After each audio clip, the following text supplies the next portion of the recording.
নমস্কার বন্ধুরা, ফিরে আসলাম আবার একটি নতুন ভিডিও নিয়ে। তো বন্ধুরা, ইউটিউবের অনেক ক্রিয়েটাররা রয়েছে যাদের মনে এমন একটা ধারণা রয়েছে যে একটা ভিডিও পাবলিশ করার আগে সেই ভিডিওটাতে হয়তো সঠিকভাবে ট্যাগ, টাইটেল, ডেসক্রিপশন এবং তার সঙ্গে সঙ্গে একটা ভালো ক্লিকি থাম্বনেল ব্যবহার করলেই হয়তো সেই ভিডিওটাতে ভালো পরিমাণে ভিউজ আসবে এবং সঠিক অডিয়েন্সের কাছে সেই ভিডিওটার ইমপ্রেশন যাবে এবং সেই ভিডিওটাতে ভালো একটা পরিমাণে ওয়াচ টাইম জেনারেট হবে।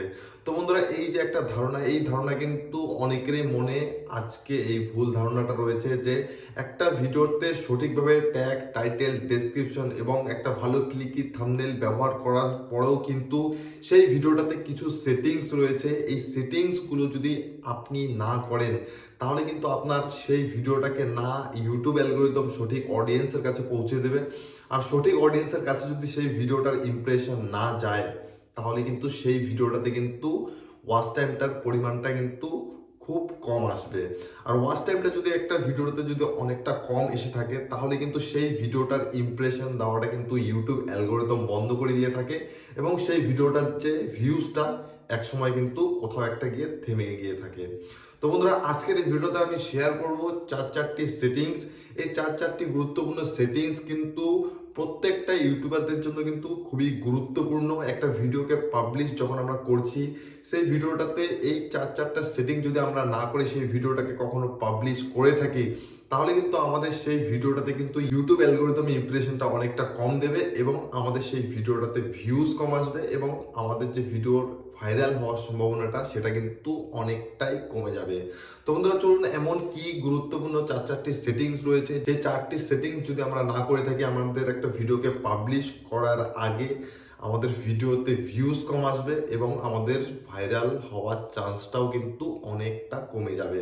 তো বন্ধুরা, চলুন ভিডিওটাকে শুরু করা যাক। ভিডিওটা শুরু করার আগে ছোট একটা রিকোয়েস্ট, ভিডিওটা যদি আপনার জন্য হেল্পফুল হয়ে থাকে ভিডিওটাতে অবশ্যই একটা লাইক করবেন। আর চ্যানেলে যদি এই ভিডিওটার মাধ্যমে প্রথমবার ভিজিট করে থাকেন চ্যানেলটাকে অবশ্যই সাবস্ক্রাইব করে নেবেন। তো বন্ধুরা, এই চারটি সেটিং দেখানোর জন্য কিন্তু আমি আমার স্ক্রিনটাকে শেয়ার করব। এই স্ক্রিনটাকে শেয়ার করছি, দেখতে পাচ্ছেন এখানে আমি আমার ওয়াইটি স্টুডিওটাকে ডেস্কটপ মোডে আমি আমার ক্রোম ব্রাউজারে ওপেন করে নিয়েছি।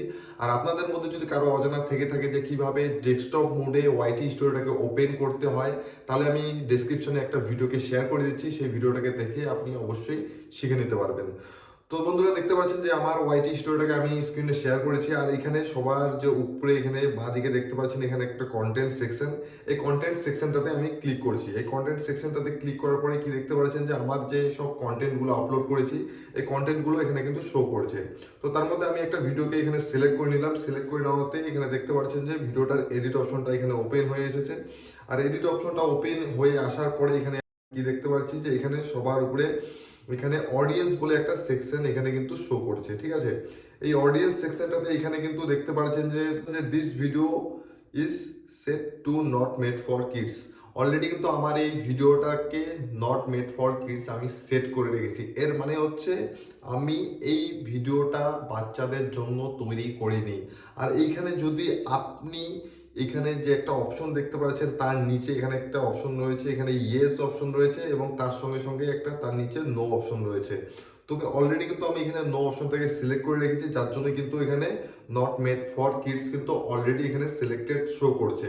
তো এই জায়গায় যদি বন্ধু আপনি এখানে ইয়েস অপশনটাকে সিলেক্ট করে রাখেন তাহলে কিন্তু আপনার যে ভিডিওটার ইমপ্রেশনটা রয়েছে আপনার সেই ভিডিওটার ইমপ্রেশনটা কিন্তু ছোট বাচ্চাদের কাছে কিন্তু চলে যাবে। এবার আপনার কন্টেন্ট যদি ছোট বাচ্চাদের জন্য না হয়ে থাকে তাহলে কিন্তু আপনার ভিডিওতে ছোট বাচ্চারা যদি ক্লিক করে কখনো তাহলে কিন্তু আপনার সেই ভিডিওটা তারা দেখবে না এবং আপনার সেই ভিডিওটাতে কিন্তু ওয়াচ টাইম কম আসবে অথবা অডিয়েন্স রিটেনশনটা কম আসবে। আর অডিয়েন্স রিটেনশনটা যদি আপনার সেই ভিডিওটাতে কম আসে তাহলে কিন্তু ইউটিউব অ্যালগোরিদম আপনার সেই ভিডিওটাতে ইমপ্রেশন দেওয়াটা কিন্তু কমিয়ে দেবে। হয়তো বা হতে পারে এক সময় আপনার সেই ভিডিওটার যে ইমপ্রেশনটা রয়েছে সেই ইমপ্রেশনটা দেওয়া কিন্তু একদমই বন্ধ করে দিয়ে দেবে।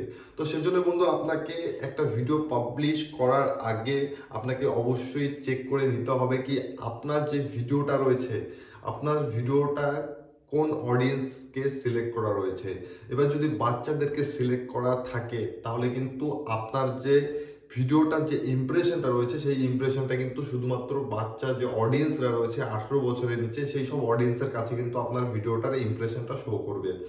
এছাড়া যদি দেখতে পাচ্ছেন যে এখানে no it's not made for kids এই অপশনটা বন্ধু যদি আপনি সিলেক্ট করেন তাহলে কিন্তু 18 বছর এবং তার উপরে যেসব রয়েছে সেসব অডিয়েন্সের কাছে আপনার ভিডিওটার ইমপ্রেশন পৌঁছে দেবে। এবং সেই সব অডিয়েন্সের জন্য যদি আপনি কন্টেন্টটা তৈরি করে থাকেন তাহলে কিন্তু আপনি সেখান থেকে ভালো ভিউজ পাবেন এবং আপনি ভালো পরিমাণে কিন্তু আপনার সেই ভিডিওটাতে অডিয়েন্স রিটেনশন অথবা ওয়াচ টাইমটা কিন্তু আপনি আপনার সেই ভিডিওটাতে জেনারেট করতে পারবেন। আর আপনার ভিডিওটাতে যদি ভালো পরিমাণে ওয়াচ টাইম অথবা অডিয়েন্স রিটেনশন ভালো জেনারেট হয় তাহলে কিন্তু আপনার সেই ভিডিওটাতে ইউটিউব অ্যালগোরিদম ভালো ইমপ্রেশন দেবে, বেশি বেশি পরিমাণে ইমপ্রেশন দেবে এবং আপনার ভিডিওতে কিন্তু ভিউজ আসার সম্ভাবনাটা কিন্তু অনেকটা বেড়ে যাবে।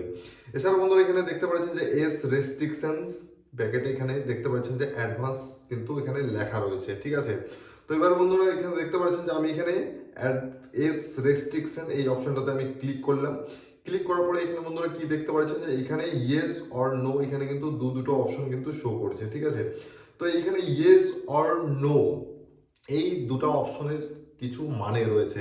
এখানে বন্ধুরা দেখতে পাচ্ছেন যে ইয়েস অপশনটা কিন্তু উপরে রয়েছে, আর এই অপশনটা যদি আপনি সিলেক্ট করে থাকেন তাহলে কিন্তু শুধুমাত্র 18 বছর যে বয়সের উপরে, 18 বছর থেকে শুরু করে তার উপরে যেসব অডিয়েন্সরা রয়েছে সেই সব অডিয়েন্সের কাছে কিন্তু আপনার ভিডিওটার কিন্তু এই ইমপ্রেশনটা কি যাবে। এবং বন্ধুরা আপনারা যদি এইখানে নো অপশনটাতে যদি সিলেক্ট করে রাখেন তাহলে কিন্তু এইখানে তার 18 বছরের নিচেও যেসব অডিয়েন্সেরা রয়েছে সেই সব অডিয়েন্সের কাছেও কিন্তু আপনার ভিডিওটার ইমপ্রেশন যাবে। এবার মনে করুন যে আপনি কোনো অ্যাডাল্ট কন্টেন্ট আপনি আপলোড দিয়েছেন আপনার চ্যানেলে, এবার যদি আপনি চান যে আপনার সেই ভিডিওটা 18 বছরের নিচে কেউ না দেখুক তাহলে কিন্তু আপনাকে এখানে অ্যাস রেস্ট্রিকশন এখানে এই যে অপশনটা রয়েছে এই অপশনটাতে আপনাকে ইয়েস অপশনটা কিন্তু সিলেক্ট করে নিতে হবে, ঠিক আছে। এবার যদি আপনার সেরকম কন্টেন্ট না হয়ে থাকে, অ্যাডাল্ট কন্টেন্ট যদি না হয়ে থাকে তাহলে কিন্তু অবশ্যই আপনাকে নো সিলেক্ট করতে হবে। তাহলে কি হবে, 18 বছরের নিচে যেসব রয়েছে টিনেজার্স এজের যেসব 13 বছর থেকে 17 বছর 18 বছর যেসব অডিয়েন্স রয়েছে আপনার চ্যানেলে সেই সব অডিয়েন্সের কাছে কিন্তু আপনার ভিডিওটার ইমপ্রেশন ইউটিউব অ্যালগোরিদম পৌঁছে দেবে, আর সেখান থেকে কিন্তু আপনার ভালো পরিমাণে ভিউজ আসবে, আর সেখান থেকে কিন্তু আপনার ওয়াচ টাইমটাও কিন্তু পাওয়ার সম্ভাবনাটা বেশি থাকছে, ঠিক আছে। এই হচ্ছে এখানে বন্ধুরা দুটো সেটিং, যেটা না করলে কিন্তু একটা ভিডিওতে কিন্তু ভিউজ আসার সম্ভাবনাটা অনেকটাই কমে যাবে, ঠিক আছে। এছাড়াও কিন্তু বন্ধুরা এখানে দেখতে পাচ্ছেন যে এখানে শো মোর বলে একটা অপশন রয়েছে, ঠিক আছে। এই শো মোর অপশনটাতে যখন আপনি ক্লিক করবেন ঠিক তখন কিন্তু আপনার সামনে এরকম একটা ইন্টারফেস চলে আসবে, ঠিক আছে। এরকম একটা ইন্টারফেস আসার পরে বন্ধুরা এখানে দেখতে পারবেন যে ল্যাঙ্গুয়েজ অ্যান্ড ক্যাপশন সার্টিফিকেশন, ঠিক আছে, ল্যাঙ্গুয়েজ অ্যান্ড ক্যাপশন সার্টিফিকেশন। তো এই অপশনটা থেকে বন্ধু আপনি দেখতে পারবেন যে ভিডিও ল্যাঙ্গুয়েজ, ঠিক আছে, যেমনটা এখানে দেখতে পাচ্ছেন যে আমি কিন্তু এখানে বাংলা সিলেক্ট করে রেখেছি। আর এই অপশনটাতে ক্লিক করলেই কিন্তু বন্ধু আপনি দেখতে পারবেন যে এইখানে অনেকগুলো কিন্তু এখানে ল্যাঙ্গুয়েজ এখানে শো করবে, আর এই ল্যাঙ্গুয়েজগুলোর মধ্যে আপনাকে সেই ল্যাঙ্গুয়েজটা সিলেক্ট করতে হবে যেই ল্যাঙ্গুয়েজটা আপনি আপনার ভিডিওর মধ্যে ব্যবহার করেছেন। যেমনটা কিন্তু আমি আমার এই ল্যাঙ্গুয়েজটা ইউজ করছি, বাংলা ল্যাঙ্গুয়েজ ইউজ করছি, সেজন্য কিন্তু আমি কিন্তু এখানে বাংলা ল্যাঙ্গুয়েজটাকে আমি সিলেক্ট করে নিয়েছি, ঠিক আছে। তো এই হচ্ছে আরও একটা সেটিং যেটা কিনা আপনার ভিডিওতে অবশ্যই করতে হবে। এবার যদি আপনি আপনার ভিডিওতে বাংলা ল্যাঙ্গুয়েজ ব্যবহার করছেন কিন্তু আপনার যে ভিডিওটা সেটিংস রয়েছে সেই সেটিংস যদি হিন্দি বা ইংলিশ যদি সেট হয়ে থাকে তাহলে কিন্তু আপনার ভিডিওটার ইমপ্রেশন ভুল অডিয়েন্সের কাছে পৌঁছে যাবে, আর ভুল অডিয়েন্সের কাছে পৌঁছে গেলেই কিন্তু আপনার ভিডিওটাতে ওয়াচ টাইম কম আসবে, আর ওয়াচ টাইম কম আসলে আপনার ভিডিওর যে ইমপ্রেশনটা ইউটিউব অ্যালগোরিদম কমিয়ে দেবে এবং আপনার ভিডিওতে ভিউজ আসার সম্ভাবনাটা অনেকটাই কমে যাবে। তো এই হচ্ছে বন্ধুরা তৃতীয় সেটিংস, যেটা কিনা অবশ্যই একটা ভিডিওকে পাবলিশ করার আগে আপনাকে চেক করে নিতে হবে। এছাড়াও বন্ধুরা এখানে চতুর্থ যে সেটিংসটা রয়েছে এই চতুর্থ সেটিংসটা কিন্তু ভেরি ভেরি ইম্পর্টেন্ট। একটা ভিডিওকে ভাইরাল করতে গেলে একটা ভিডিওতে ভালো পরিমাণে ভিউজ নিয়ে আসতে হলে কিন্তু এই চতুর্থ সেটিংসটা কিন্তু খুবই গুরুত্বপূর্ণ। এই চতুর্থ সেটিংসটা হচ্ছে আপনি একটুখানি স্ক্রল করলে এখানে দেখতে পারবেন যে এখানে চতুর্থ সেটিংসটা যেটা রয়েছে সেটা হচ্ছে এখানকার ভিডিওটার ক্যাটাগরি, ঠিক আছে। এই ভিডিওটার ক্যাটাগরিতে কি দেখতে পাচ্ছেন যে আমি কিন্তু এখানে সায়েন্স অ্যান্ড টেকনোলজি কিন্তু আমি সিলেক্ট করে রেখেছি, এই কারণেই যে আমার যে ভিডিওটার যে ক্যাটাগরিটা রয়েছে সেটা হচ্ছে সায়েন্স অ্যান্ড টেকনোলজি ক্যাটাগরি, সেই জন্যই কিন্তু আমি এখানে সায়েন্স অ্যান্ড টেকনোলজি ক্যাটাগরিটাকে আমি সিলেক্ট করে রেখেছি। আর যার জন্যই কিন্তু আমার যে ভিডিওটার ইমপ্রেশন সেই সব অডিয়েন্সের কাছে ইউটিউব অ্যালগোরিদম পৌঁছে দেবে, যেই সব অডিয়েন্সরা সায়েন্স অ্যান্ড টেকনোলজির রিলেটেড যে এই ক্যাটাগরির যে ভিডিওগুলো রয়েছে তারা দেখতে পছন্দ করে। সেজন্য কিন্তু সেই সব অডিয়েন্সের কাছে কিন্তু আমার এই ভিডিওটার ইমপ্রেশনটা পৌঁছে দেবে, যেখান থেকে কিনা আমার ভিডিওতে ভিউজ আসার সম্ভাবনাটা বেশি আছে, আর আমার ভিডিওতে ওয়াচ টাইম অথবা অডিয়েন্স রিটেনশন আসার সম্ভাবনাটাও কিন্তু বেশি আছে। আর আমার ভিডিওতে যদি ভালো পরিমাণে ওয়াচ টাইম অথবা অডিয়েন্স রিটেনশন যদি বেশি পরিমাণে আসছে, তাহলে কিন্তু ইউটিউব অ্যালগোরিদম আরও বেশি বেশি পরিমাণে ইমপ্রেশন দেবে সেই সব অডিয়েন্সের কাছে, যেসব অডিয়েন্সরা আমার যে এই ক্যাটাগরি রিলেটেড ভিডিও দেখতে পছন্দ করে, সেই সব অডিয়েন্সের কাছে কিন্তু আমার ভিডিওর ইমপ্রেশন ইউটিউব অ্যালগোরিদম পৌঁছে দেবে। আর সেখান থেকে কিন্তু ভালো পরিমাণে ভিউজ আসার সম্ভাবনা থাকছে, এবং আমার ভিডিওটা কিন্তু ভবিষ্যতে ভাইরালও হতে পারে। তো বন্ধুরা, এই হচ্ছে চারটা সেটিংস। এই চারটা সেটিংস যদি আপনি আপনার ভিডিওতে ট্যাগ, টাইটেল, ডেসক্রিপশন, থাম্বনেল এই এত কিছু ঠিকঠাক করে একটা ভিডিওকে পাবলিক করার পরেও দেখতে পারবেন যে অনেক সময় কিন্তু আপনার ভিডিওতে কিন্তু ইউটিউব অ্যালগোরিদম ইমপ্রেশন অনেক কম দিচ্ছে, যার জন্য কিন্তু আপনার ভিডিওতে ভিউজ কম আসছে। আর ভিউজ কম আসলে কিন্তু অনেকেই কিন্তু আজকাল ডিমোটিভেট হয়ে যাচ্ছে, কন্টেন্ট বানানো ছেড়ে দিচ্ছে, অনেকেই কিন্তু ইউটিউব প্ল্যাটফর্মটাকে ছেড়ে কিন্তু চলে যাচ্ছে। তো বন্ধু, এইখানে কিন্তু আপনাকে আপনার যে ভিডিওটার ক্যাটাগরিটা রয়েছে এখানে ক্লিক করে কিন্তু আপনাকে সিলেক্ট করে নিতে হবে। বন্ধু, আপনি যদি আপনার চ্যানেলটাতে আপনি এন্টারটেনমেন্টের কোনো ভিডিও আপলোড করছেন, তাহলে আপনাকে এখানে এন্টারটেনমেন্ট সিলেক্ট করতে হবে। এবার আপনি যদি কোনো এডুকেশনাল ভিডিও আপলোড করছেন আপনার চ্যানেলটাতে, তাহলে আপনার কিন্তু সেই ভিডিওটাতে এডুকেশন ক্যাটাগরি সিলেক্ট করতে হবে। এবার অনেকে ব্লগ বানাচ্ছে, ঠিক আছে, অনেকে ব্লগ ভিডিও আপলোড করে। আপনি যদি ব্লগ ভিডিও আপলোড করছেন, তাহলে কিন্তু আপনাকে এখানে পিপল অ্যান্ড ব্লগ এই ক্যাটাগরিটা কিন্তু আপনার ভিডিওতে অবশ্যই সিলেক্ট করে নিতে হবে।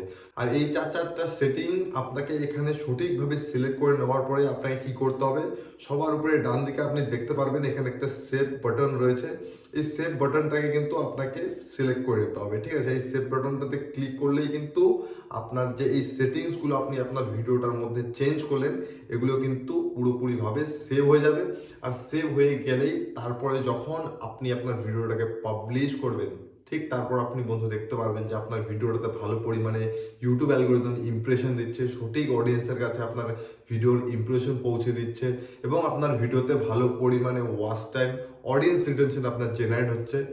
তাতে কিন্তু আপনার ভিডিওটা কিন্তু ভাইরাল হওয়ার সম্ভাবনাটা কিন্তু বেশি থাকছে।